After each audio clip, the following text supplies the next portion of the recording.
What's up, guys? Welcome to Daily Dose of Reddit. This is your host, Zach, and today's subreddit is r/EntitledParents. This story's called, "My 26-year-old freeloading sister wants to press charges against me." This is more of an entitled sister story or something along those lines. I just needed a place to share this. It happened a couple of hours ago and I didn't know where to put it. Backstory. My 25 or 26-year-old sister stopped paying rent at her apartment and started to freeload at our place and caused many problems when she started to live with us, such as eating all the food in the house and never buying anything back even though she works. Now she has a 1-year-old son who I love dearly. My sister, who lost $100, was looking around for a bit but couldn't find it. When my mom came home, she asked about the situation. My sister said that someone stole her money and if she wasn't given compensation, she would start to steal money from everyone in the house. My mom said she'll look for the money but couldn't find it. So, come today, my sister came near my bedroom to use a sink that's close to my bedroom. This is how the conversation went. Here's the cast. My sister, or crappy sister, was on the phone, but I couldn't hear them. "I want my money or else I have to beat all the frickers in this house. I need compensation from these stink and nasty people around me." I walk out of my room. "Can you shut up? You're getting on my nerves." "I ain't afraid of you. I will beat you up, so just come on." I pull out my small knife that I keep for self-defense. "Excuse?" "Yeah, you pull out a blade. I'm going to report you and say how you tried killing my son and how you try to kill me in my sleep." I walk off and tell my aunt and mom about this over the phone. I was told to leave the house and lock the gate for the house, but the back door was left unlocked. I left the house and went by the local KFC to clear my head since it was the closest eating place near me. My mother comes half-hour later and tells me to go by my neighbor to stay and that I had no right to defend myself after my sister said she'll beat me and how charges are being pressed against me for attempted murder. When I arrive, my neighbor explains to me that my sister said I tried to kill her and her child and how I've been trying to violate her since she moved into our house. My sister said I locked her in the house against her will, but when the police arrived, they found the back door was open and that's how she got out of the house by just walking out. I'm currently home and my mother contacted me to tell me that I'm being charged with imprisoning my sister in the house and for attempted murder and possibly violation. I was also told by my mother I had no right to try and defend myself when my sister said she would attack me. When I tried to explain that my sister was lying and these are false accusations, I was just told, "This is your fault and you most likely are going to jail." Sorry if this story makes no sense, my head is in a mess. Also, I don't know if this is important, but I only just turned 18 on the 11th of November. I'm currently pretty scared because even though my sister has a police record of her doing similar things, and even a record of her beating our mother, my mother refuses to listen to my side of the story and all of this is being blamed on me. Sorry again if this is too long and if it doesn't make any sense. Let me tell you something, Sonny. I was your age once. If your sister is stupid enough to get locked in a house, then you have nothing to worry about. But dear God, her child definitely does. This story is called The Long Walk. This happened a long time ago to me, but it still makes me chuckle. Here's our cast iron skillet. There's me, wife, entitled mother, child, kids, my two, at the time, young ones. You know how it is with young kids. They see a Thomas the Tank ride or whatever outside the supermarket entrance and plead for a go on it. My wife volunteered to give the kids a go on the ride whilst I take the trolley back to the car and unload the shopping. Busy loading up the car, I hear a voice behind me. It's entitled Mother and Child. "This parking space is for families with small children, not for you. I've had to park over there." Somewhere about a 10-second walk away. "You should be ashamed." "My kids are over there with my wife on the ride." "Of course they are." Sarcasm mode cranked up to 11. Entitled Mother and Child then disappeared into the shop. Me? Absolutely fuming. It takes a lot to wind me up. I finish loading up and walk up to my wife. The kids have had their ride and are happy. "Can I borrow the kids, please?" My wife looks at me and I give a brief explanation of the proceedings. One kid, each hand, we disappear into the shop hunting for Entitled Mother. This could have lasted a long time, but it didn't. At the far end of the first aisle, I spotted her. The aisle was empty except for me, kids, Entitled Mother, and Child. She saw me. She was frozen to the spot. I took my time walking up to her. It was a long aisle and the kids only had short steps. The kids were at an age where they didn't question what I was doing, thankfully. I arrived and said nothing. I stood there, first looking at entitled mother and then each of my kids in turn. Then I looked back at her. I may have raised an eyebrow at this point. "I'm sorry, I was wrong." I said nothing, then turned around and walked back the way I came. As I moved away, I could hear entitled mother explaining to the quizzical child why she had to be such an arse. Small victory, I know, but it felt good. Now that I'm a grandparent, it grinds my gears to see fit, single people selfishly park in disabled or parent and child spaces because they are too lazy to walk a few extra yards. But of course, being British, I just internally seethe with righteous indignation and consider writing to my MP telling him something should be done. Well, that's just...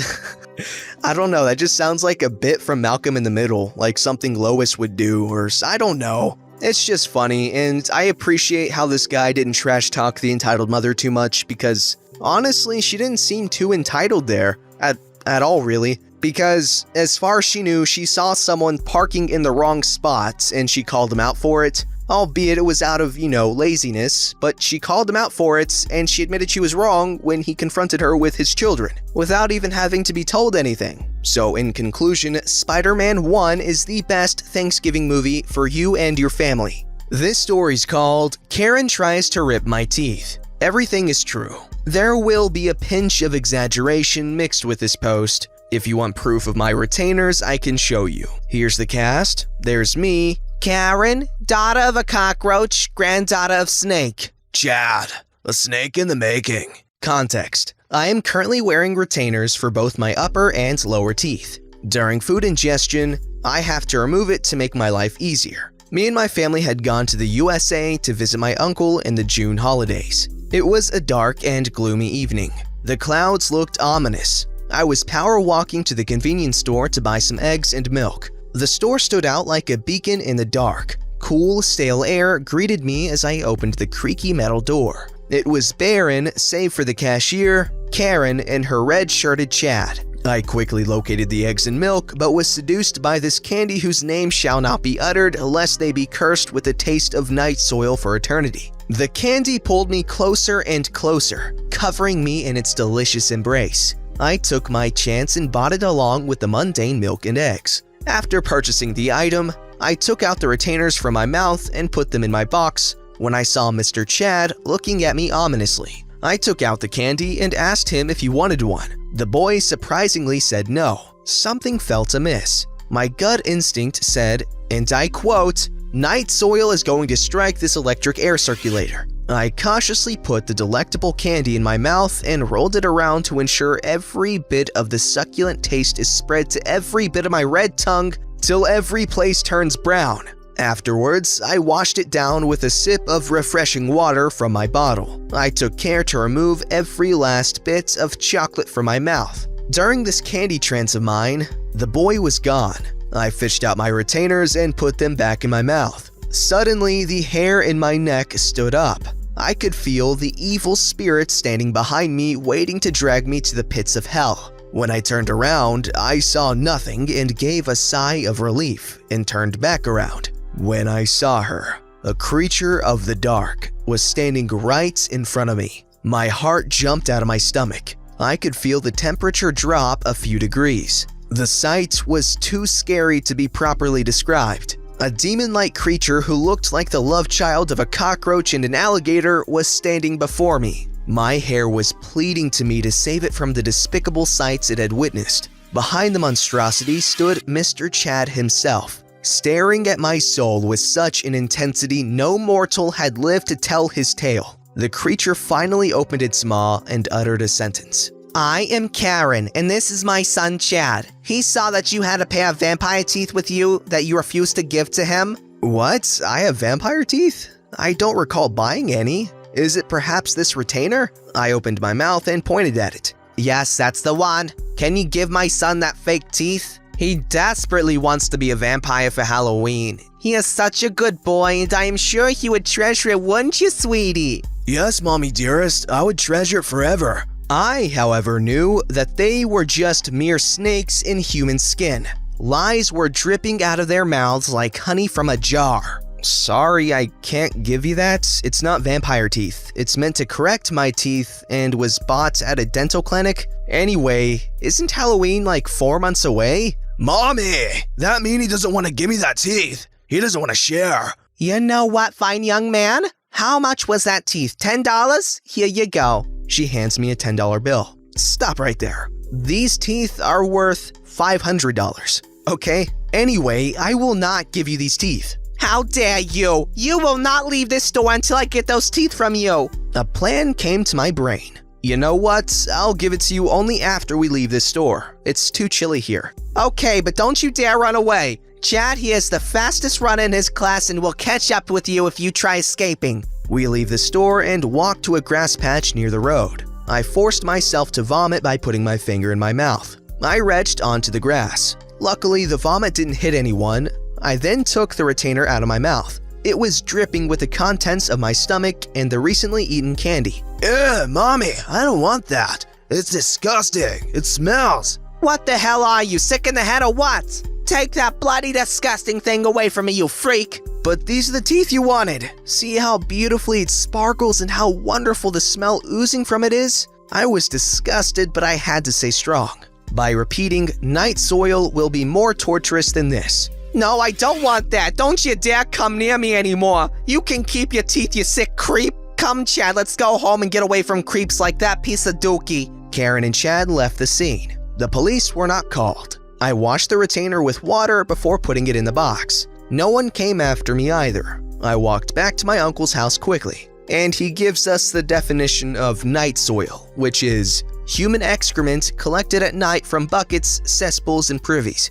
This story's called Entitled Mom Doesn't Take No for an Answer. No, ma'am, your kid can't use my tablet. Wow, I did not think I'd ever be posting here, but here we are. Characters: Entitled Mother, Entitled Kid, the beautiful little angel, and me, yours truly. So the deadline for my art project is approaching and I'm spending more and more time at a cafe drawing on my tablet. People leave me be for the most part. Some curious and ask questions, but none bother me too much until today. In comes Entitled Mother with her little gremlin. The entitled kid immediately starts screaming and running around. Well, she's just a kid, so I can understand that. Entitled Mother, of course, does nothing to calm her daughter. The kid eventually spots me drawing and runs up to watch. She stands there for a solid 2 minutes while the mom is ordering. Her staring does make me uncomfortable, but hey, she's just a kid. So I smile at her and keep drawing. Entitled Mother comes up to us and starts talking to Entitled Kid in this baby talk like,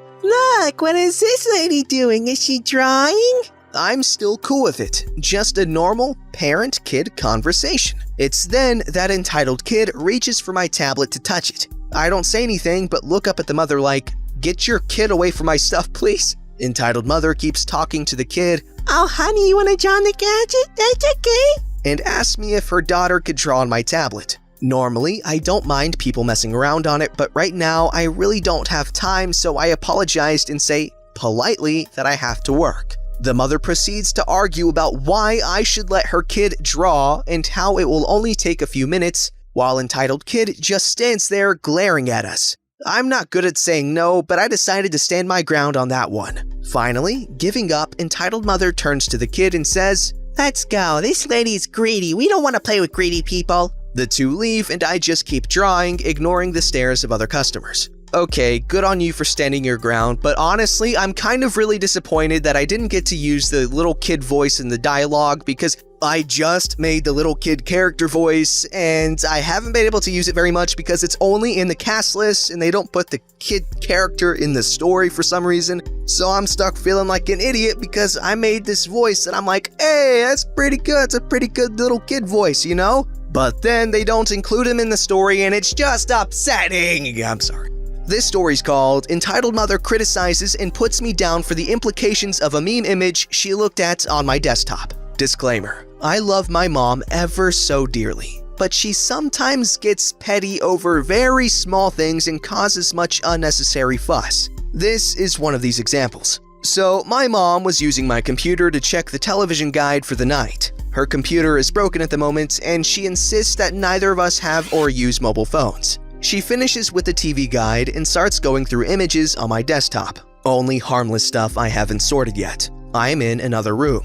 The meme in question is linked here. The text is essentially, a wife is just a girlfriend with curse of binding, falling on and squashing normal life. She calls me out and asks, "What is this filth?" I explain that it is a meme, but she goes on about, "That is implying that you can have sex with a partner, which is a disgrace because sex is only ever for marriage." I say that I hadn't thought of the fact that it implied that I just found the meme funny at the time and saved it.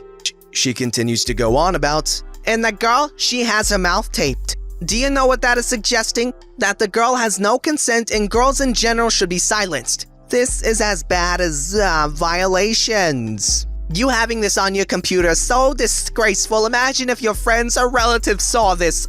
This is so outrageously wrong and unethical. You should never have been looking at any websites that display any filth like that. Blah, blah, blah, blah, blah." So, long story short, I deleted the meme, but then recovered it, and I'm just a little bit peaked off at how entitled she can be. But hey, great story for you guys. Hey man, I'm sorry. I get the whole no privacy thing, but hey, eventually you'll be on your own. Then you can have whatever memes you want on your computer. This story's called Epic Steals Car. I'm 18 years old and still living with my parents. I pay rent and work full-time, but they still constantly go through my room and monitor my comings and goings. I recently found a tracker in my car and took it out, which is what started this whole event. My mom blew up the night I came home from work after having removed the tracker. Apparently, it is for my own safety and only there for emergencies. How did you know it was gone so quick though? The next day, I went to start my car and it didn't even make a noise. Spark plugs and a bunch of other parts were removed from the engine of the car I 100% paid for until I put the tracker back. Can't get to work in time, now currently writing this from the bus. Wow, how in tune with the previous story. Okay, that's horrible. Is it illegal what they're doing? He's 1, an adult. He's 2, independent, because he's paying rent, so they can't claim him as a dependent. And also, that was his property that they essentially destroyed, temporarily. Don't forget to like, subscribe, and hit that bell to never miss an episode.